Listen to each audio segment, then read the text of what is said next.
NBA TV analyst Greg Anthony. Let's start with this, Greg. You have said that the Bulls have a chance to win it all this year. After watching that fiasco last night, do you still take that position, Greg? I do. Listen, they have a lot of growth with which they're going to have to put forth. But having said that, if you looked at Derrick Rose physically, I thought he looked terrific. Now, he didn't play well. He looked rusty, and he looked at times a little bit apprehensive. And that'll come with time as he gets a feel. But the one question for me will be, do they have two players that in essence can carry you offensively? Because if you have to have two guys that are capable of getting 25 a night and creating their own shot and forcing a team to have to provide help, because you're going to play a lot of 5-on-5 basketball in the postseason. Tony, get off my team this one night. Don't start this. We're going to fight. Fiasco. Greg, Tony, he is so in the tank for the Nets already. And so I want to ask you about the Nets. We're going to see them for the first time tonight. Do you see them as a credible championship contender? Or do you look at those guys and say, wait a minute, I played with all of these guys. They're a little bit old, and do you worry about them? Well, I don't really worry about their veteran guys. Ultimately, for me, the Nets still are only going to be as good as their two best players, and that's going to be Brook Lopez and Darren Williams.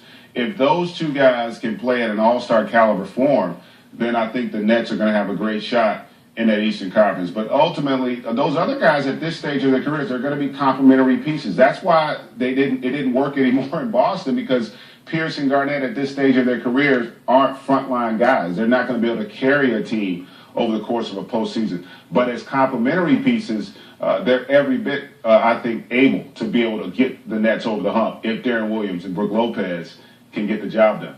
Let me shift from Brooklyn to Manhattan, your old team, the New York Knicks. ESPN reports that Jim Dolan, the owner, told the Knicks they're capable of winning the title, and he expects them to do it this year. Would you explain to people what on earth he is talking about? Well, Mr. Dolan hasn't always been on the same planet as everyone else in terms of the expectations of the New York Knicks. But having said that, I will say this. I actually think that the Knicks, when healthy, are better equipped in the postseason this year than they were a year ago when they were the number 2 seed. Now, the problem for them is the Eastern Conference as a whole has also improved, and so that's going to create a challenge. But I think Andrea Bargnani will be a nice fit for them because they need another guy who can go out and space the floor and score the basketball. I think Metta World Peace will also help them with his experience and the fact that he can allow them to be a little bit more physical. The real question, though, then becomes J.R. Smith. Does Shumpert show some growth as well? Is there anything going to come from Amari and this Tyson Chandler health? So there's a lot of ifs with the Knicks, but I think the Knicks are going to be a really good team this year, and I think they will compete with the Nets for that Atlantic Division.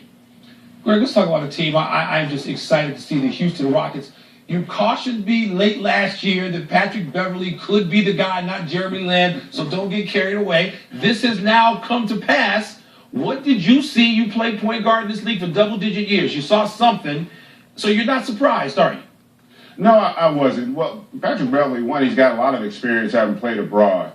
And I think what happens sometimes, Mike, when you get on the floor with a guy who's gotten a lot of hype and a lot of expectation, and deservedly so because Jeremy Lin had a great run, and then you start to play against him every day in practice, you start saying to yourself, well, if he starts to be this good and I can do this against him on a day-to-day basis, I must be pretty good. And then when he got his opportunities, Beverley, he started to show that he can, one, defend his position. I think that's the most critical element. I think he's a better defender than Jeremy Lin is at this stage. And then also, he can play well without the basketball, which is something you have to do when you play with James Harden. And that's been a tough transition for Jeremy Lin because it's like taking the football out of a quarterback's hand and saying, you go play in the slot. It's really tough for a point guard to play without the basketball. Not a lot of guys do it well. Patrick Beverley has really, I think, complemented what James Harden does. And having said that, I still think Jeremy Lin's going to be a factor for them if he's coming off the bench because, one, the expectations now will be lowered and the pressure will be off for him to just kind of go out and play. So I think in a lot of ways this could help the Rockets with their depth because I really think that Lin's going to be more comfortable in his role coming off the bench. Thank you for joining us, Greg. Thank you, Greg. Appreciate it. All right, guys. We're taking a break. When we come back, another tough injury for the Seahawks offense. Plus, Marcus Mariota's big day and Tom Brady's Halloween costume. I haven't gotten a peek at that Brady Halloween costume yet. He looks great, and I know it'll come as no shock to you that he seems to get the girl at the end. We could tell.